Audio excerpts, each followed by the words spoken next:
Mandanya kumviriza ijwi rya Amerika.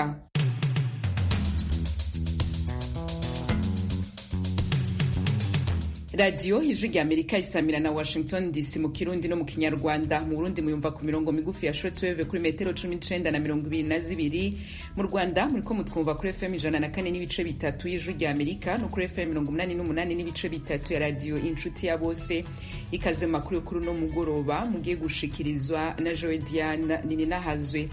Amasendika abiri y'abaganga mu gihugu c'u Burundi hariyo Sinapa na Senetes aranegura ico yita ugufatwa nabi kw'abakozi bayahurikiyemwo. Abajejwe ubushikiranganje nibavyumve bahaguruke imiryango yugawe yugurugwe kuko twituye abo hejuru kuko abacu baduhevye n'izindi nzego bikenewe twozitura. Uyu ni Marie Bukuru atwara sendika Senetes, imwe mu masendika urikiyemwo abaganga mu gihugu c'u Burundi.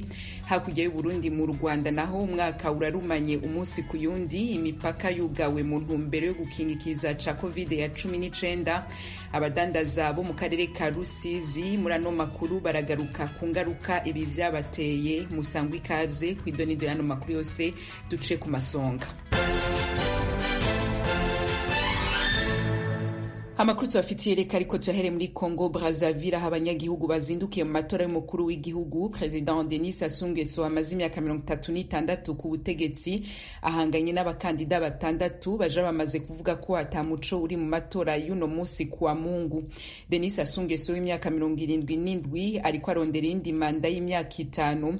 Mu kwiyamamaza kwiwe yashize imbere imigambi ibiri nyamukuru. Wa mbere ni uguteza imbere urwaruka, wa kabiri ukaba gusanura igisata c'uburimyi yifuza ko gisahiriza umwimbu wa petrole watumye ubutunzi bw'igihugu ciwe bucumbagira. Guy Brice Parfait Colelas akomeye mu batavuga rumwe n'ubutegetsi akaba ari imbere mu bahanganye na Sassou Nguesso ararembejwe n'ikiza ca COVID-19. Ujejwe kwiyamamaza kwiwe yatangaje ko uwo munyepolitike w'imyaka 60 yajanwe kuvurirwa mu gihugu c'Ubufaransa ku mugoroba wuno wa Mungu.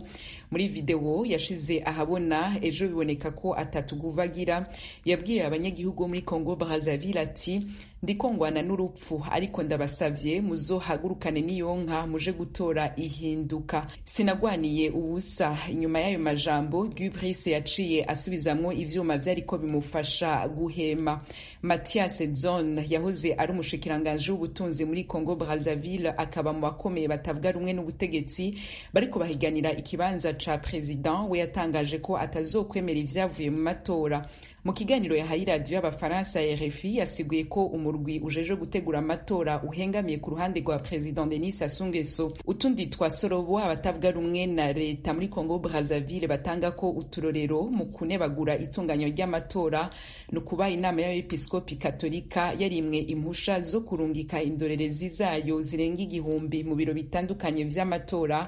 Icibwa rya internet gibonekeje mu bice bimwe bimwe, ihagarikwa ry'umwe mu baharanira gateka kazina muntu yatawe muri yompi yagirizwa gushaka guhungabanya umutekano. N'umenyesha makuru w'iradio y'abafaransa RFI yirukanywe ku butaka bwa Congo Brazzaville. ONU yasavye aberwa n'amatora yo kuri no wa Mungu bose gukora ibishoboka akaba mu muco no mu mutekano ntangere. Hagati aho ONU n'ubumwe bwa Buraya nta butumire bahawe bwo kuza kurorera ano matora muri Congo Brazzaville. Ijwi rya Amerika, Washington DC mu Kirundi no mu Kinyarwanda. Mu kanya tuca tubandaniriza amakuru yacu mu karere k'ibiyaga bigari. Nongere ndabahikaze nari nabice ku masonga nkitangura. Amasandika abiri y'abaganga mu gihugu c'u Burundi ariyo Sinapa na Senetes ariyamiriza ico yita ugufatwa nabi kw'abakozi bayahurikiyemwo. Mu kiganiro ayo masandika yahaye amenyesha amakuru kuri no wa Mungu i Bujumbura mu Burundi yaseguye ko hari nk'abakozi bahindurirwa akazi hatisunzwe amategeko. Ayo masandika yamiriza kandi ubunyonyezi bw'amatungo ya leta n'amategeko afatwa batagishijwe inama. Ibindi kuri no nkuru tubibaza mgenzi wacu Pierre Claver Niyonkuru ari Kigali mu Rwanda. Sendika zibiri z'abaganga n'abaforoma Sinapa, Syndicat National du Personnel Paramédical et des Soignants na Senetes, Syndicat de Travail travailleurs de la santé ziridogera ubushikiranganji bw'amagara y'abantu ko agateka k'abakozi bazihurikiyemwo katubahirijwe. Mari Bukuru atwara sendika Sentes avuga ko mu ngorane bahura nazo harimwo ugufata nabi abakozi no kubahindurira aho bakorera batagishijwe inama. Ayo masendika yabitangarije mu kiganiro yahaye abamenyeshamakuru kuri uyu wa Mungu i Bujumbura. Hari ibibazo bijanye n'umutekano w'abakozi ku kazi, hari ihindagurwa ry'akazi ry'agasakisaki ritisunga amateka n'amategeko, ryatumbera ahanini abaserukira abandi mu masendika kubera ko bariko barashira ahabona ibikorwa vy'isesagurwa ry'ubutunzi canke vy'intwari itabereye. Hari itunganywa bushasha rya kabiri mu kugabanya aho baba bari benshi, ibyo twise redeploiement, ryabaye badashizemwo abaserukira abakozi mu mugwi wabikoze nk'uko vyagenze ubwa mbere mu 2011. Hari kutubahiriza ingingo ziringaniza iryo tunganywa rishasha ry'abakozi, ihagarikwa ry'abaserukira abakozi mu mugwi watanga akazi mu bushikiranganji wari washizweho mu 2012. Ico gihe vyakorwa mu mugaragaro kandi nta n'imyidogo myinshi yahabaye aho muri 2012 kuko twarimwo ukudasubizwa mu kazi watsinze urubanza washinze mu butungane kugira urenganurwe. Ayo masendika yemeza ko habuze ibiganiro hagati y'umukoresha n'abakozi, arico gituma zahisemwo kwitura inzego zo hejuru y'ubushikiranganji bw'amagara y'abantu. Urwego rw'umushikiranganji wa mbere bituye bizeye ko ruzobumviriza rugatorera umuti ibibazo vyabo baforoma. Turashimikira cyane cyane kongana ijanye no kubura ibiganiro mu kazi kuko nico kiri ku isonga ry'ibindi. Turafite ibyemezo kuri iyo ngorane dufatiye ku makete menshi twanditse dusaba imibonano kugira ngo tuyage ku bihanze abakozi twatewe iteka ryo guserukira muri iki kiringo, ntiyigera twishura canke ngo aduhamagare. Burya ibiganiro iyo bibandanya neza ntitwari gushika aha byageze.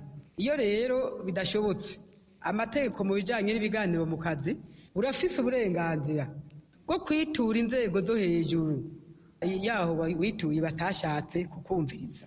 Ayo masendika y'ubushikiranganji bw'amagara y'abantu ntiyavuze ko ategekanya guhamagarira abakozi guhagarika akazi kugira ngo bimwe mu vyo basaba bitorebwe umuti. Ico bikoze abarongoye ayo masendika bamenyesha ko n'izo ngingo zishobora gufatwa. Ntaho twimirwa ku neza y'abakozi tuba duserukira. Abajejwe ubushikiranganji nibavyumve bahaguruke, imiryango yugawe yugururwe kuko twituye abo hejuru kuko abacu baduhevye, n'izindi nzego bikenewe twozitura. Ubushikiranganji bw'amagara y'abantu buremeza ko amakete ayo masendika yanditse yerekana akababaro afise bwayabonye. Dr Jean Bosco Girukwishaka, umuvugizi w'ubwo bushikiranganji, yabwiye Ijwi ry'Amerika ko azogira ico avuze kuri iyo myidogo y'abakozi kuri uyu wa mbere. Yavuze ko bazobanza kumviriza neza ivyo abaserukira ayo masendika bashikirije mu kiganiro bahaye abamenyesha makuru kuri uyu wa Mungu. Ibiro vy'umushikiranganji wa mbere vyituwe naco birashima gushikiriza. Ico bikoze ni kibazo cakunze kuvugwa kuva kera, rimwe na rimwe mbere bikavamwo na za yegeregere nyinshi. Urunani mpuzamasendika mu Burundi COSIBU, Confederation des Syndicats du Burundi, rwaciye gwihutira gusaba umubonano umukuru w'igihugu kugira ngo bimwe muri ivyo bibazo bihanze abakozi bigani amazi atararenga inkombe. Ikete risaba uwo mubonano Ijwi ry'Amerika rifitiye ikopi ryatewe ko umukono n'uburongoye urunani COSIBU Celestin Savyimana. Amasendika Sinapa na Sentes arimwo abaganga n'abaforoma benshi mu Burundi asanzwe ahurikiye muri ubwo runani mpuzamasendika. Pierre Claver Niyonkuru, Kigali, ku bw'Ijwi ry'Amerika. Pierre Claver Niyonkuru urakenuye. Reka tugume mu gihugu c'u Burundi aho abakenyezi baba mu makomune yo mu ntara ya Makamba ahantu rubibe n'igihugu ca Tanzania babeshejeho n'urudandazwa ndengambibe bariko baratera imbere. Basigura ko babikesha ahanini inyigisho bahawe n'ishirahamwe rihurikiyemwo abakenyezi bahungutse Afrabu mu mpfunyapfunyo.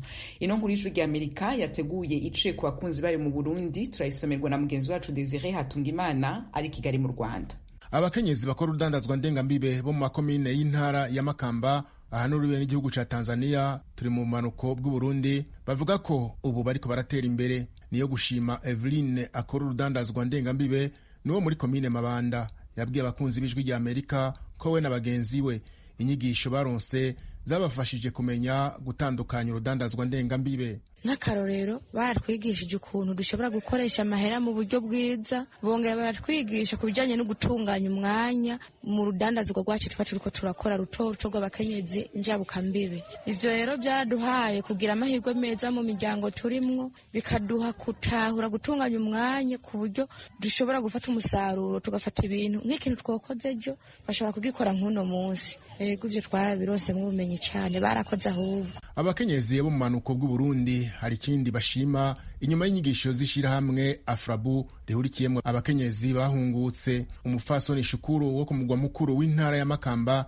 yabwiye abakunzi b'ijwi rya Amerika ko izo nyigisho zamugiriye akamaro ku bijanye n'imibano. Hanyuma nanje irishirahamwe kuva ritanguye kuboneka nukuri vyaramfashije cyane, na cyane cyane ko twubakanye nkaho mubagirishije seminere cagihe baheruka kuza ngaho.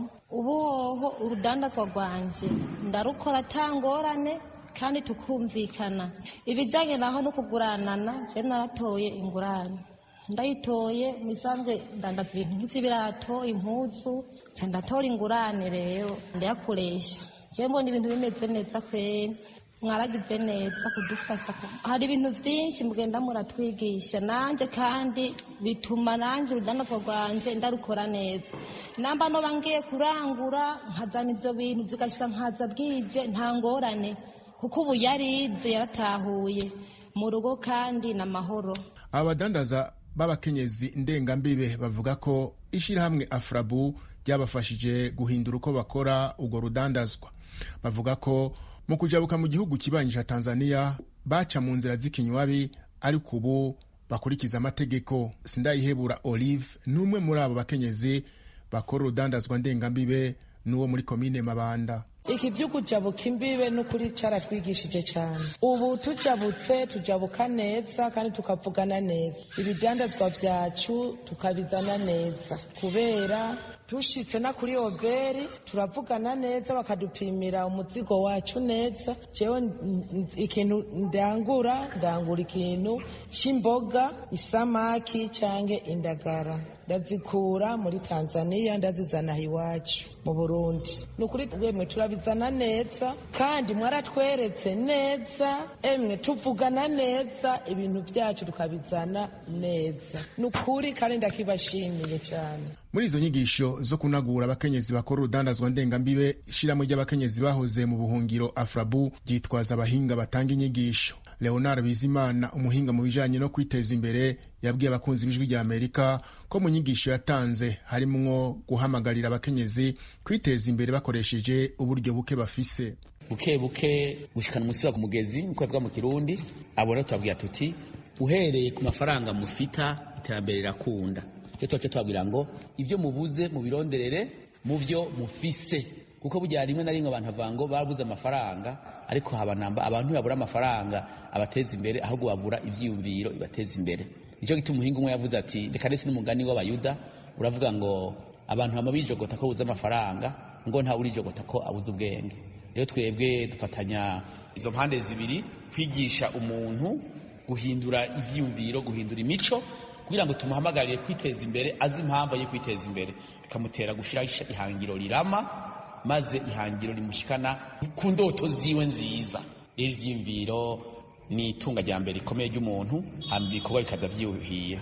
Indongozi z'ishirahamwe Afrabu zimenyesha ko izo nyigisho ku bakenyezi bakora urudandazwa ndengambibe zigiye kubandanya, na cane cane aho hose haca ibidandazwa vyaba ibisohoka canke ivyinjira mu gihugu, mu ntumbero yo guteza imbere umukenyezi. Desire Hatungimana urakoze kudusomera ino nkuru dukesha abakunzi bacu mu gihugu c'u Burundi. Amakuru yacu tuce tuyabandaniriza mu gihugu c'u Rwanda. Huno musi kuwa Mungu umwaka urumanye umusi kuyundi ku mupaka hagati y'u Rwanda na Republika ya Demokarasi ya Kongo wugawe mu ntumbero yo gutuzikiza ca virusi ya corona. Abakorera ubucuruzi mu karere ka Rusizi kari mu burengerazuba bw'u Rwanda bagendewe na mugenzi wacu Themistocle Mutijima bamusiguriye ko ingingo zo korosha ubudandaje hagati y'ivyo bihugu bibiri atana kinini zakoze ku gihombo c'umurengera batewe n'iyugarwa ry'imipaka. Ni icyemezo cyagize ingaruka nyinshi ku bacuruzi bato n'abaciriritse bakeshaga imibereho urwo rujya n'uruza hagati y'abaturiye imipaka. Abiganjemo abacuruzi bijyanye n'ibiribwa mu mujyi wa Kamembe bavuga ko ubwo bucuruzi bwahahungabaniye bikabije. Ubucuruzi ubu ngubu bwarahagaze kubera nyine kwambukiranya bitagikunze, tumeze nk'abafunze isoko kandi turyirirwamo. wavaga mu rugo uvuga ngo mana, wabona umuzigo ukavuga ati ibiro 5 by'ifu by'abana byinjiye, naho ubu ushobora gukura umutayi w'ibihumbi 30 imuhira iminsi 3 yose yarangiye, ugataha si ibiryo by'abana, si umwenda w'ishuri, twarahombye pe. Abakongomani bakiza twabagaga nk'inka 120 zikanarangira, ariko ubu tubaga nka 20 cyangwa 15 tugasigana 5 Kamembe, izo 5 ntizishire. Iki kibazo mu bucuruzi bwambukiranya imipaka kiragaragarira no mu masoko y'aha ku mipaka. Byinshi mu bibanza byahoze bicururizwamo biriho ubusa, abantu n'imbarwa. Twabuze abakiriya kandi n'isoko risa ryambaye ubusa rwose, namwe murabibona biragaragara. Aba bose bagiye byagenze bose, abenshi bagiye bamurwa n'abakongomani, abandi barahomba kubona imisoro batangaga barayibura, bahitamo gutaha bajya mu rugo. Aba bose baritahiye bibera mu rugo kubera ko arabishyira hano ku gatara, ntagire umuntu umubaza ngo iki ni igiki. Ntabwo wagura pavuro nazihinze, ntiwaza kugura ibitunguru nabihinze. Bitewe n'uko babonaga nta bakiriya bahari, sanga rero aho kugira ngo abage inka ize kumuborana nta mukiriya uhari, bituma avuga ngo reka mbe mpagaritse ntegereze igihe wenda ibintu bizasubirira mu buryo. Abategetsi b'intara ya Kivu y'Epfo ku ruhande rwa Kongo n'ab'intara y'Iburengerazuba ku ruhande rw'u Rwanda baheruka kumvikana ku birebana no korohereza abacuruzi bato kwambuka imipaka muri ibi bihe by'icyorezo cya COVID-19. Hari mu mpera z'umwaka ushize wa 2020 ubwo mu biganiro byabahurije mu mujyi wa Bukavu, abo bemeranyije ko abacuruzi bafite inzandiko z'ingendo za pasiporo na laissez-passer bakwemererwa kwambuka bamaze kwipimisha no kugaragaza ko nta bwandu bwa COVID-19 bafite. Icyakora ku bw'aba bacuruzi b'Abanyarwanda ibi nta musaruro ugaragara byatanze mu bijyanye no kongera urujya n'uruza, kuko hakiri ukwifata cyane kuri bagenzi babo baturuka muri Kongo kandi ari bo bakiriya. Ikibazo kiri ku kiguzi cyo kwipimisha kigihenze ku ruhande rw'icyo gihugu gituranyi. Abakongomani batanga amadolari 30 ko umuntu yambutse. Urumva abakongomani rero n'amadolari 30 n'amafaranga menshi cyane, ntabwo yabona amadolari 30 yo kuza gutanga kugira ngo bamwomotse, noneho ngo abure nayo kuza guhanga bikunda. Bariya batambutse nta bakiriye tubona, n'ubundi tugera mu masaha 9 nta muntu uragurisha n'ibihumbi 3, kubera ko Abanyarwanda ibi bintu by'imbuto n'imboga usanga benshi ari abahinzi babifite mu mirimo, ababihahaga ni bariya badahinga. Ku ruhande rw'u Rwanda kugeza ubu ikiguzi cyo kwishyura igipimo cya COVID-19 kuri aba bacuruzi bato kirasaga gato y'amadolari 5. Bagasanga ibiganiro bihuza abategetsi ku mpande zombi ku buryo bagenzi babo bakoroherezwa byaba igisubizo ku gihombo bakomeje guhura nacyo. Nka leta yacu n'ubundi kwidukunda yavugana nabo muri Kongo, abakongomani akaba aribo bajya baza nabo igiciro kikamanuka, aho kuvuga ngo tubikurikire twebwe twumva n'ubundi ari ubusiragira. Ntabwo tugiye ngo ducuruze tudandaze nk'uko twadandazaga, n'ubundi duhagarara bakatwirukana ngo dukomeze. Nuko nibura barkorohereza nyine, nibura twebwe tukaba duhagaze kujyayo, ariko nibura bo bakabarekura, nibura bakajya baza bakaduhahira. Nibuze babaretse bakajya bizira bakoroshya igipimo, natwe byadufasha, wenda n'abatwambuye bashobora kuzayaduha. Ijwi rya Amerika yagerageje kuvugisha inzego z'ubutegetsi mu karere ka Rusizi ku birebana n'icyifuzo cy'aba bacuruzi, ariko ntibyadukundira. Bwana Kayumba Ephraim uyobora aka karere ku murongo wa telefone yatubwiye ko ahugiye mu nama aza kutuvugisha hanyuma, nyamara kugeza ubwo twatunganyaga iyi nkuru ntacyo yari yakadutangarije. Mu gihe yagira icyo avuga naho twazabigarukaho mu makuru yacu ataha. Uretse kuba aba bacuruzi bato bambukiranya imipaka bo mu Rwanda bagaragaza ko ihungabana ry'imigenderanire n'abaturanyi ryatumye hari bagenzi babo bafunga ubucuruzi bagataha abandi bagahomba, hari n'amakuru Ijwi rya Amerika yamenye ko bamwe mu bakoreraga aha mu mujyi wa Kamembe babishoboye bahisemo kwimurira ubucuruzi bwabo ku buryo buhoraho mu mujyi wa Bukavu muri Repubulika ya Demokarasi ya Kongo, nyuma y'aho ku ruhande rw'u Rwanda byangiye. Temistokle Mutijima, Ijwi rya Amerika mu burengerazuba bw'u Rwanda. Ijwi rya Amerika, Washington DC mu Kirundi no mu Kinyarwanda. Tubandaniriza ibiganiro vyacu ku kiyago mugenzi wacu Frederic Nkundikije yagiranye na bamwe mu Barundi baba aha muri Leta Zunze Ubumwe za Amerika baheruka gutunganya umugambi wo gufasha bagenzi babo baba muri Amerika n'ahandi ku isi mu vyerekeye kurahura ubwenge mu bijanye no gutangura ibikorwa byo kugwiza itunga hamwe no mu bijanye kumenya gukoresha amafaranga mu buryo butuma aguma agwira. Mu batanguje uwo mugambi mugenzi wacu Frederic yatumiye harimwo Arlene Twase aba mu gisagara ca Baton Rouge muri leta ya Louisiana, hamwe na Apollinaire Nshimirimana aba mu gisagara ca Atlanta muri leta ya Georgia. Apollinaire ni watangura avuga ahavuye iciyumviro. Ngena natanguye umugambi nk'uko abantu benshi baza muri Amerika cyangwa bagenda mu bindi bihugu byo hanze bavuye mu bihugu byabo bagenda bafite ibyumviro by'uko bafite iyo bazotera imbere ariko nyene abantu iyo baje ngaha muri Amerika kenshi ikintu cya mbere bakora no kugenda ku ishuri kugira ngo baronke ubumenyi kugira bateye kwiteza imbere nanjye nk'umwe muri abo nyene niko nabigenjeje nashitse ishuri nk'abandi ndiga ariko maze guheza kwiga naciye nsanga yuko n'ubundi kwiga bidahagije kubera kenshi iyo wize ego uraronka urupapuro rw'umutsindo hanyuma ukakija kurondera akazi ariko ubuzima usanga butandukanye hariho kuronka akazi kuja kurondera akazi mu bisanzwe no kuja kugateya mu bisanzwe kenshi abantu tugenda ku ishuri kugira ngo turonke urupapuro duha uburenganzira bw'uko tuza gusaba akazi ariko rero narabonye mbona umenga ntivyomfasha cyane ariko naciye nisanga ibyo nize atari byo nkora kuko nize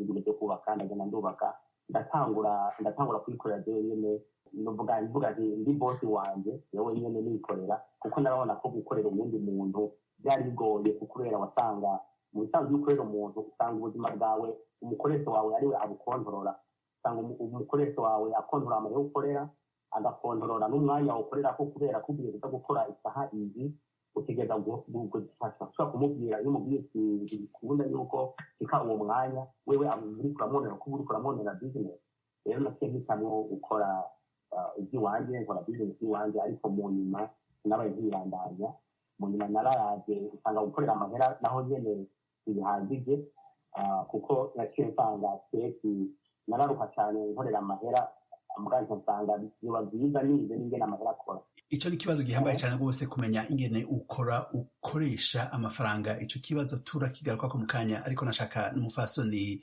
Arlene Twasi nawe nyene atubwire muri ivyo biteramo mukoresha vyo kungurana ubwenge kuri Zoom, abantu mutumira ni bande? Ababakurikira muri ivyo biganiro ni bande?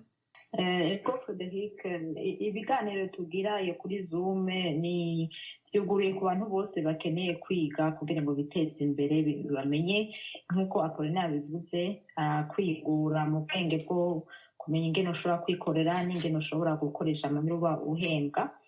So umuntu wese afite imyaka 18 irenga arashobora kwitabira ikiganiro, tukaba tubigira minsi yose kugira ngo dushobore gufasha abantu bose naho batumbera.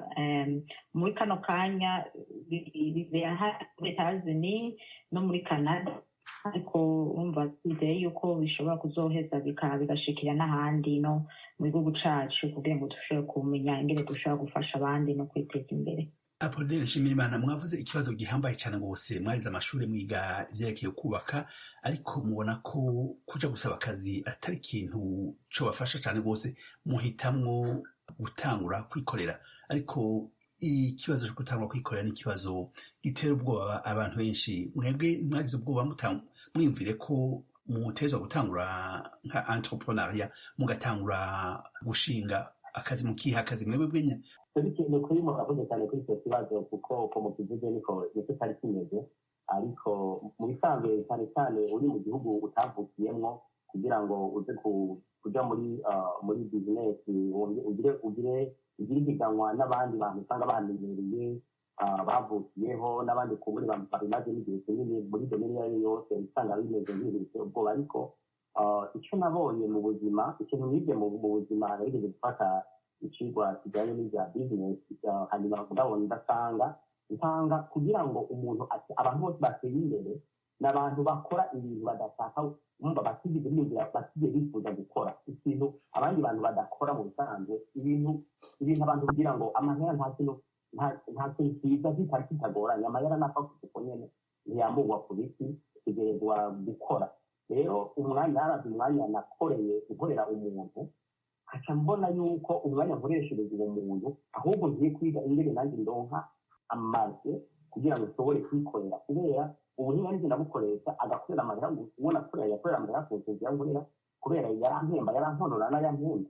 Mugabo usanga ibikorwa umuntu ibikorwa ukora ugasanga ahubwo byinjiza cyane, mugabo we mu mufuko akazamo dukeya. Nicyo gituma mbona mpatiye nk'ibintu biri nko mu Burundi uko ndabibona, urabona abantu benshi usanga ajya ku isi kugira ngo azohe akazi muri leta ariko nibaza yuko ibyo bintu iyo mentalite turi kuyikura mu mutwe ahubwo tuba dukwiye kujya ku ishuri kugira ngo twige ingene tworondera ubuzi ahubwo tube aba entrepreneur kugira ngo tube abakoresha tujye kwiga kuba abakoresha turiko kwiga kuba abakozi abakoreshwa ahubwo tujye kuba abakoresha ahubwo tujya kwiga kuba abakoreshwa rero biratera ubwoba ariko mu gihe ufashe uvuze leta ni icyemezo ufata kandi icyemezo ni ukuri nasanze ari icyemezo cyiza kubera byaragize impinduka mu buzima bwanjye n'ingene nkontorora ubuzima bwanjye. Madame Marlene Twase, Pauline yavuze n'ikibazo gihambaye cyane rwose cy'uko umuntu yikorera kenshi na kenshi usanga aruha cyane rwose, ari nacyo gituma yaciye ahitamwo no kwiyungura ubwenge cyane cyane mu vyerekeye ukuntu yokoresha amafaranga ateza gukoreshwa.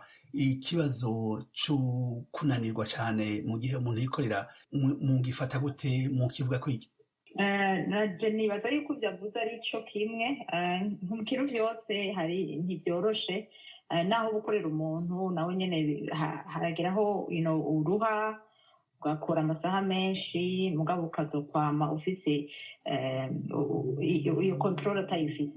So turumva yuko hageze yuko ushaka kwikorera bisaba byinshi kurusha yuko ugenda gukorera umuntu, ariko urumva umaze kubona yuko intumbero y'ibizoza mu nyuma bifasha kurusha yaho uriko urakorera uwundi, uremera ukaciye ico gikorwa hanyuma ugakora kuko uzi yuko ivyo ukorera byose n'ibizoheza bikagufasha bigafasha umuryango n'ibizobandanya bifasha abandi, kuko muri ico gihe siwe wenyene uheza ukunguka n'abandi bose uzoheza washobora gufashisha mu kubaha ku kazi canke kubaha ubwo buryo nabwo nyene bwo kwikorera, uzobuheza usanga ufashije benshi atari wowe gusa. So nibaza yuko muri byose uraba iciza uraba n'ikibi ugaheza ugafata intumbero igufasha iguteza imbere pana wenyene gusa mugabo n'abandi.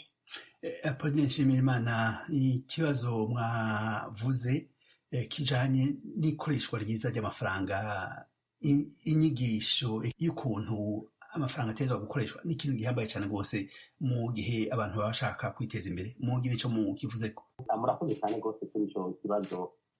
Muri make Federice, urabona hariho nsubiriye bwo gatoya mbere y'uko ikibazo cya mbere ariko kijyanye n'ikurikirana n'icyo mumbajije, hari uburyo bune umuntu ashobora gukorera amahera ariko ugasanga bubiri muri bwo bugutuma uzoguma uri umukene, bubiri muri bwo bukazogutuma uronka amahera meza. Akazi ka mbere kagutuma uzosaza uri umukene ni nako kuba ukorera umuntu kubera agukontorora aguhemba ayashatse kandi usanga atavyo guharira. Akakabiri nako ni akazi ko kwikorera nk'umuntu self employed, nk'umuntu wikorera wowe nyene ku giti cyawe ariko ugenda gukora byose, kuko kenshi muri ibyo bibiri iyo urwaye ego umukoresha ashobora kuvuga ati aho wese kurwara, ariko iyo wikorera wewe ugenda tuvuge niba aribyo ndagucuruza jewe n'ibyo bicuruza jewe hajya nyene n'ibyo bicururiza byose biri kuri jewe.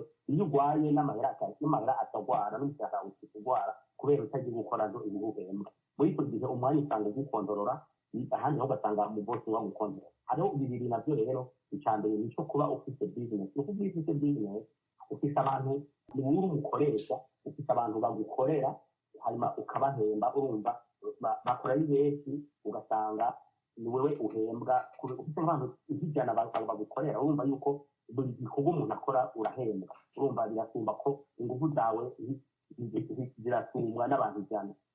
Hanyuma rero ikindi nacyo ni icyo kugira ngo amahera uyasubire kuyashyira kuyendekeza mu bintu bishobora kunguka, nko gucuruza, nko kurimisha, nko korora, ukagura inka imwe ukagura inka zitatu ukagenda ukorora cyangwa ingurube. Niba ari ibintu byinshi yo gukoresha ukayacuruza muri make, niho kumenya yuko amahera agukorera. Kuko kenshi aho abantu bakunda kubona amahera bayafite muri banki, bakabona bayabona hajya kuba bagatinda amamiliyoni muri banki, n'ibihumbi amajana ane muri banki. Icyo cy'ingenzi ko amahera ari atyaje agukorera. Akaba ino ngaha duce dusozera amakuru n'ibiganiro twari tubafitiye muri kano kanya. Dushimira abagize uruhara bose ngo bitegurwe vyongere bibashikire. Kuri mikro mari kumwe na Joe Diane Ninahazwe. Ibiganiro n'amakuru vyashizwe hamwe na Fasile Gebehu. Twempi kw'izina rya bagenzi bacu tubikebanuye tubipfuriza kubandanya mururanirwa mu vyo murimo vyose. Naho ubutaha mugira ijoro ryiza mu banyu no mu vyanyu. Ahanje